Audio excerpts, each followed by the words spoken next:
Hello mga kasalon, dito sa Lea's International Salon and Training Services, nagkikater tayo ng barbering. So bago tayo magturo sa barbering, nagdi-discuss muna tayo. Nagtuturo din tayo ng full course hairdressing.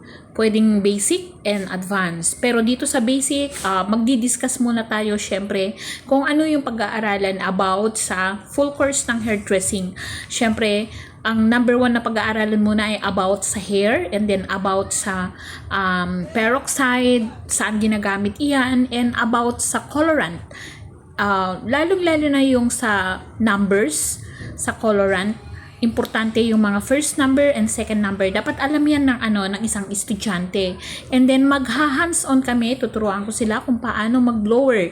Importante yung paghawak ng blower at saka ng pagkuha ng buhok na hindi mapapaso ang customer. So yan yung mga pinag-aaralan na basic pero importante sa hairdressing.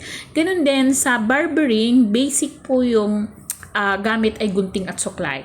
Napaka-importante yan na marunong po gumamit ng gunting at suklay ang isang hairdresser kasi pag hindi siya marunong humawak ng buhok at gumamit ng gunting at suklay, mahihirapan din siya pagka sa advanced na. Kasi ito yung basic po. And then basic din po yung pagko-covering the gray hair.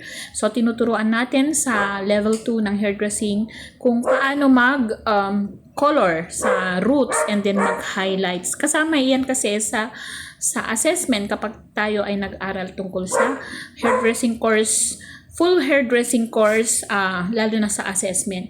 Kaya mga kasalon, kapag nag-aral kayo, sa basic muna ang tutukan natin kasi kapag hindi natin alam yung mga gagawin natin, yung mga numbers ng colorant, yung step by step ng paggugupit, yung paghawak, yung posture, ganun din sa pagkukulot. Ayan, so yung winding, napaka-importante yan kasi kapag hindi ka marunong mag-preparation o mag-winding o di kaya yung step by step ng sectioning, hindi maganda yung trabaho mo. So sa pag-aaral ng hairdressing, lahat ito ay matutunan mo.